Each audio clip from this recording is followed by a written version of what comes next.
Assalamualaikum warahmatullahi wabarakatuh. Baik, jadi di sini kami akan memaparkan hasil diskusi kami mengenai metode spiral. Tanpa berlama-lama lagi, yang pertama itu adalah model spiral. Spiral model atau metode spiral adalah salah satu bentuk evolusi yang menggunakan metode iterasi natural yang dimiliki oleh prototyping dan digabungkan dengan aspek sistematis yang dikembangkan dengan model waterfall. Maka, spiral model ini dapat dikatakan sebagai model proses hasil kombinasi dari kedua model tersebut. Oleh karena itu, model ini biasanya dipakai untuk pembuatan software dengan skala besar dan kompleks. Dilihat dari gambar tersebut atau gambar di samping, proses dimulai dari inti bergerak searah dengan jarum jam mengelilingi spiral. Lintasan pertama, putaran menghasilkan perkembangan spesifikasi produk. Putaran selanjutnya digunakan untuk mengembangkan sebuah prototipe. Dan secara progresif, mengembangkan versi perangkat lunak yang lebih canggih. Masing-masing lintasan yang melalui daerah perencanaan menghasilkan penyesuaian pada rencana proyek. Biaya dan jadwal disesuaikan berdasarkan umpan balik yang disimpulkan dari evaluasi pelanggan. Manajer proyek akan menambah jumlah iterasi sesuai dengan yang dibutuhkan. Ini menurut Barry W. Boehm tahun 1988.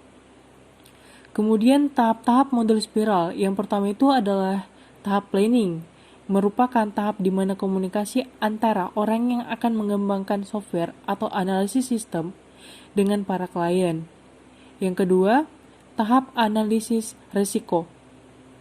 Tahap ini berfungsi untuk mengidentifikasi risiko yang berpotensi untuk terjadi dan menghasilkan suatu solusi alternatif secara teknis dan manajemen saat strategi penanganan risiko direncanakan dan diselesaikan.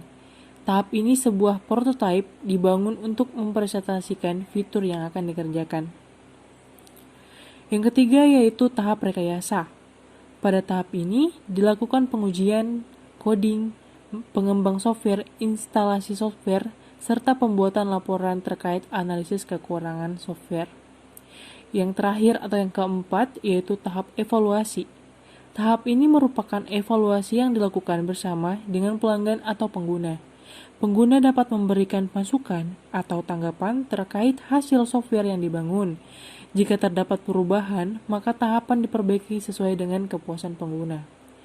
Lalu selanjutnya, contoh kasus dan kelebihan dan kekurangan dari metode spiral akan dilanjutkan oleh teman saya. Saya persilakan kepada teman saya. Dan saya akan menjelaskan contoh kasus yang kami ambil, yaitu penerapan model spiral pada rancang bangun game platformer. Tahap pertama yaitu tahap planning. Pada tahap ini dilakukan survei online menggunakan fitur Google Form dan dibagikan lewat media sosial seperti Instagram dan Facebook. Hasil survei diperoleh bahwa 76% menyukai game, 56% menyukai memainkan game di PC. Dan dari hasil survei tersebut, fitur-fitur yang menarik untuk dijadikan pertimbangan antara lain tingkat kesulitan, stack atau level, fitur achievement, item rahasia, jalan cerita, serta boss stage atau boss level. Kemudian, tahap analisis risiko. Pada tahap ini dibuat daftar risiko-risiko yang teridentifikasi serta penilaian besarnya prioritas. Dan pada akhir tahap ini adalah sebuah prototipe untuk pembuatan game. Prototipe game ini adalah storyboard. Kemudian tahap selanjutnya adalah perancangan. Tahap ini adalah tahap pengembangan dari game. Hasil tahap evaluasi dari game tester ini tidak ada perbaikan sehingga game diujikan ke pengguna. Hasil kualitas game diukur dari kuesioner yang diisi oleh pengguna game setelah memainkan game berdasarkan poin functionality dan usability. Kuesioner ini dibagikan kepada atau diujikan kepada 53 pengguna game.